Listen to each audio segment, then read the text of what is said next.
अब हम बात करेंगे माँ के दूसरे स्वरूप ब्रह्मचारिणी की। ब्रह्म का अर्थ है तप और ब्रह्मचारिणी का अर्थ है तप की चारिणी। माँ का दूसरा रूप पूर्ण ज्योतिर्मय है।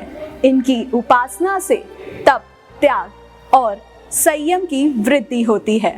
पूर्व जन्म में इस देवी ने हिमालय के घर पुत्री के रूप में जन्म लिया था और नारद जी के उपदेश से भगवान शंकर को पति के रूप में प्राप्त करने के लिए घोर तपस्या की थी। इस कठिन तपस्या के कारण इन्हें तपचारिणी अर्थात ब्रह्मचारिणी के नाम से अभिहित किया गया।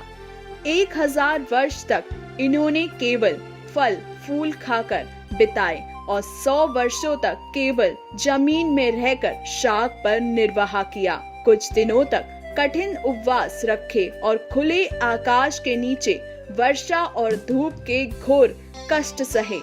3000 वर्षों तक टूटे हुए बिल पत्र खाए और भगवान शंकर की आराधना करती रहीं। इसके बाद तो उन्होंने बिल पत्र खाना भी छोड़ दिए। कई हजार वर्षों तक निर्जल और निराहार रहकर तपस्या करती रहीं। पत्तों को खाना छोड़ देने के कारण इनका नाम अपर्णा पड़ गया। कठिन तपस्या के कारण देवी का शरीर एकदम क्षीण हो गया। देवता, ऋषि, सिद्धगण, मुनि सभी ने ब्रह्मचारिणी की इस तपस्या को अभूतपूर्व पुण्य कृत्य बताया, सराहना की और कहा, हे देवी, आज तक किसी ने इस तरह की कठोर तपस्या नहीं की। यह तुम्ही से ही संभव थी। तुम्हारी मनोकामना पूरी पूर्ण होगी और भगवान चंद्रमौली शिव जी तुम्हें पति के रूप में प्राप्त होंगे। अब तपस्या छोड़कर घर लौट जाओ। जल्द ही तुम्हारे पिता तुम्हें बुलाने आ रहे हैं। माँ ब्रह्मचारिणी देवी की कृपा से सर्व सिद्धि प्राप्त होती है।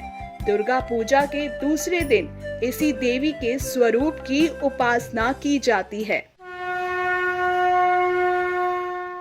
तो ये थी नवरात्र के दूसरे दिन माँ ब्रह्मचारिणी की कथा।